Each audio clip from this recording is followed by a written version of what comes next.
ඉතින් කොහොමාරි මේ වගේ බෙල් එක නාද කරපුවාම හෝල්ට් එකේ නැත්තේ නැත්තම් ඒත් මට බයිනවා දැන් අද හරිද? සුළු කරපුවාම 100යි තව 36කුයි 136ක් මීටර යනවද? සාධාරණයි බයින එක ළමයි.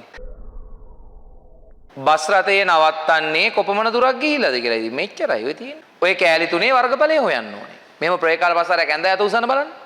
හොඳයි. ඇඳලානේ කියන්නේ. ඉතින් මේ විදිහට S1 S2 S3 කියලා ස්ථාපන තියෙනවා.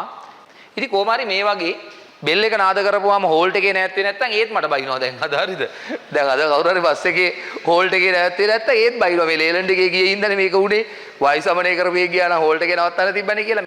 සුළු කරපුවාම 100යි තව 36කුයි 136ක් මීටර යනවද? සාධාරණයි බයින එක ළමයි. බස් එකකම් හෝල්ට් වල ඉන්නවනේ දැන් අපි ඉන්නවනේ හෝල්ට් වල බස් නැතුව. ඉද්දි ෆෝන් එක බලනවනේ දකින්නවනේ දැක ගමන් ගන්නවා තොට්ට දෙන්න ඕනේ ඔකට. හරි බස් එක හෝල්ට් එක වරක් කළත් මට බයිනවා. මේ තාම ළමයි පාරේ ඉද්දි බස් නවත්තන්න නැතුව දාලා යන සීන් එහෙම තියෙනව නේද? ඒලාට වලට දෙන හැංගීම මොන වගේද? ගලක් ගහන්න ඉතනයි ළමයි. මාත් ඒ හැංගීම ඉඳලා තියෙනවා හරිද? ඒතර නවත්තන්න නැතුව ඔයාලා වෙන හෝල්ට් වලින් බස්සලා යන්නේ නැද්ද? එහෙමත් ඉඳලා තියෙන ඇත උස්සන්න බලන්න. ඉන්නව නේද? ඒකත් හොඳයි. ඒ වගේ තමයි ඉතින් හරිද? අනිත් එක උදේට තමයි සීන් එක හොදටම තියෙන්නේ නේ. ඉස්කෝලේ යන්න සෙට් වෙලා එහෙම ආවට පස්සේ හෝල්ට් එකේ බස් එක නවත්තන්න නැතුව අනිත් එක ඉඩක් තියෙද්දි යනකොට ඔබට මොන වගේ හැඟීමක්ද දැනෙන්නේ රියදුරා සම්බන්ධයෙන්? තනියම ඔයාලා මොනවද කියන්නේ මේ වගේ වෙලාවට?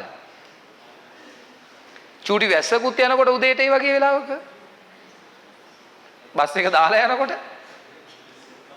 හොඳයි නේ. අපි ඉස්කෝලේ යන කාලේ තමයි ඉතින් බස් වල යන්නේ හරිද? ඉස්කෝලේ ඇරිලා එද්දි ඉස්කෝලේ ළමයි අරගෙන එන බස් එකේ ඩ්‍රයිවර් බස් එකට නගින්නේ දෙවියන් වහන්සේ විසින් තමන්ගේ අර පඳුපුල් ආසනයට වාඩි වෙනවා වගේ. ඉස්සර වේයන්ගොඩේ ඉඳලා අපේ ගෙදරට එන්න මීගමු බස් එකක් තියෙනවා CTB බස්. ගොඩක් කල කතාවක් මේ. එතකොට ළමයි ඔක්කොම නැගලා ඉන්නේ ඉතින් ඉස්කෝලේ එන වෙලාවනේ. ඩ්‍රයිවර් ඉස්සරහා දොරෙන් තමයි එන්නේ. ඉස්සරහා දොරෙන් ඔහොම ඇවිල්ලා තමයි වාඩි වෙන්නේ ගිහිල්ලා. අර එළිය දොරකින් නෙමෙයි. අපි නගින විදියටම අපි බහින දොරෙන් තමයි එන්නේ ඈ. හොඳට මතක එකක්. එයා බස් එකට නගින්න එද්දි මිනිහට ඉඩ තිබුණ නැත්තම් යන්න ආපහු යනවා. ඒ කියන්නේ බස් එකට නගින්න එද්දි දැන් සෙනග පිරිලා නම් ආපහු යනවා. ඒතර මිනිහා එනවා දැකපුවාම ළමයි ඔක්කොම මොකද කරන්න ඕනේ? එක්ක දෙපැත්තෙන් අයින් වෙලා ඔහොම ඉඩ දෙන්න ඕනේ නැත්තම් බැහැලා එයාට ඉඩ දෙන්න ඕනේ. ඉතින් වෙනදර කරන්න වෙන්නේ බැහැලා ඉඩ දෙන එකනේ. බැහැලා ඉඩ දීපුවාම මොකක්ද දන්නවද කරන්නේ? වේගෙන් ගිහිලා ස්ටාර්ට් කරලා යනවා ළමයි. ඒ කියන්නේ මාර මානසික තත්ත්වයන් තියෙන්නේ. සීසන් නේ අපි. සීසන් එකේනේ යන්නේ. දැන් සීසන් අර යන අයත් උස්සන්න බලන්න. ඉන්නවනේ ඔය ඉන්නේ. ඒ හදවතේ ඉන්නවා තාම හරිද?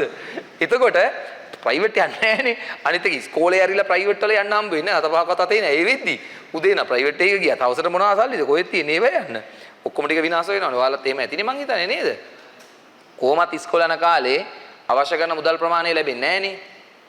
අවශ්‍ය කරන මුදල් ප්‍රමාණය කීයද කියලා ඔබ දන්නෙත් නැහැ. ඉතින් මොකද හම්බෙන අවශ්‍ය කරන මුදල් මේක දන්නේ නැහනේ. එතකොට හවස වෙද්දී කොහොමවත් සල්ලි නැහැ. හවස වෙද්දී කොහොමවත් සල්ලි නැහැ. ඉතින් ප්‍රයිවට් බස් වල යන්නේ නැහැ ළමයි. CTB වල යද්දී ඉතින් ඩ්‍රයිවර්ලා කොන්දොස්තරලා ඒගොල්ලන්ගේ රාජමාලිගාවේ අපි වාඩි වෙලා යන ඇබිත්තේ වගේ සීන් එකක් තමයි ඒගොල්ලෝ යන්නේ. දැනුත් එහෙම ඇති ඉතින්නේ. හරි. උත්තරය ආව ওই විදියට ඒ ගාන එච්චරයි ඈ.